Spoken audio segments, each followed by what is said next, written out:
Dua orang prajurit TNI Yonif Linut 432 Makassar yang tergabung dalam Satgas Pengamanan Daerah Rawan gugur setelah dianiaya 20 orang tidak dikenal di DKI Yahukimo, Papua. Aparat gabungan TNI dan Polri tengah mengejar pelaku yang telah merampas 2 pucuk senjata api jenis SS-2 beserta 4 magasin milik kedua prajurit tersebut.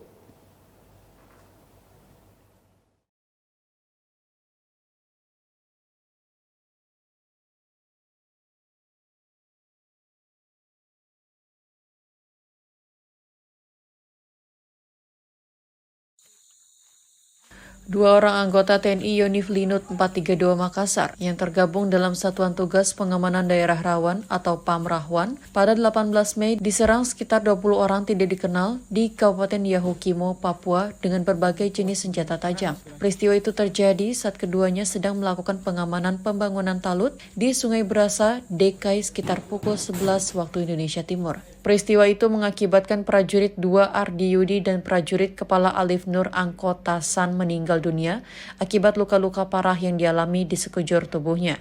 Senjata api jenis SS-2 beserta 4 magasin milik mereka pun ikut dirampas para pengeroyok. Kapolda Papua Inspektur Jenderal Polisi Matius D. Fakhiri mengatakan, aparat gabungan TNI dan Polri masih melakukan pengejaran terhadap para pelaku. Dia telah menugaskan Dansat Brimob dan Dirkrimum Polda Papua ke DKI untuk menangani kasus tersebut. Namun pihaknya belum dapat memastikan kelompok mana yang melakukan aksi pembunuhan dan perampasan senjata api kedua anggota TNI itu. Saya sudah sampaikan kepada Bapak Kapolres untuk segera melakukan olah TKP dan untuk tidak responsif berlebihan. Karena kita ingat dengan perampasan senjata itu ada 4 magasin yang hilang juga, sehingga ini kan membahayakan bagi anggota kita apabila tidak berhati-hati. Saya sudah berulang kali menyampaikan kepada semua pasukan penugasan maupun organik itu untuk dalam merespon terhadap kejadian-kejadian penembakan untuk harus menghitung betul keselamatan pribadi daripada anggota, karena itulah yang mereka cari pucuk senjata dan bisa mengambil amunisi. Jenazah kedua prajurit TNI yang gugur tersebut berada di Rumah Sakit DKI.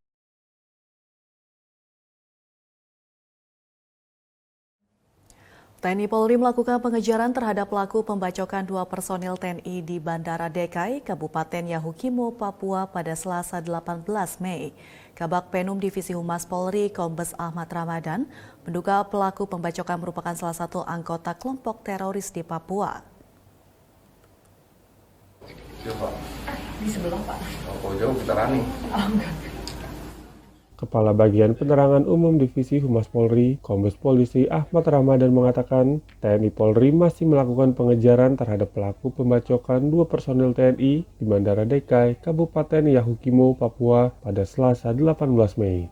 Ramadan menduga pelaku pembacokan merupakan anggota kelompok kriminal bersenjata yang telah ditetapkan menjadi teroris oleh pemerintah. Polri juga telah memetakan keberadaan para pelaku. Ramadan menuturkan, saat ini anggota kelompok kriminal bersenjata yang menjadi militan sebanyak 150 orang, namun dalam peristiwa penganiayaan 2 personel TNI dilakukan 20 orang.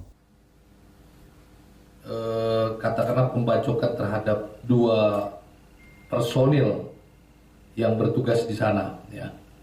Tentunya ini TNI dan Polri masih melakukan pengejaran terhadap pelaku pembacokan tersebut yang dilakukan diduga adalah oleh kelompok KKP atau kelompok OPM. Sebelumnya diberitakan, pada Selasa 18 Mei, 2 anggota TNI Angkatan Darat Yonif 432 Makassar yang tergabung dalam Satgas PAMRAHWAN gugur setelah dibacok orang tidak dikenal di Bandara DKI, Kabupaten Yahukimo, Papua. 2 personil yang gugur dalam insiden tersebut, yakni Praka Muhammad Alif Nur dan Prada Ardi Yudi Ardianto. Selain melakukan pembacokan menggunakan senjata tajam, pelaku juga merampas 2 senjata jenis SS-2 milik korban. Diduga pelakunya adalah kurang lebih 20 orang, dan saat ini TNI dan Polri masih melakukan pengejaran. Pemetaan itu telah dilakukan, seperti kita sampaikan, beberapa kelompok sudah dipetakan oleh kita, baik oleh TNI dan Polri, dan kita masih terus melakukan pengejaran terhadap para pelakunya. Fakih Fatur Rahman, Ito Rusito, Dikliat TV melaporkan.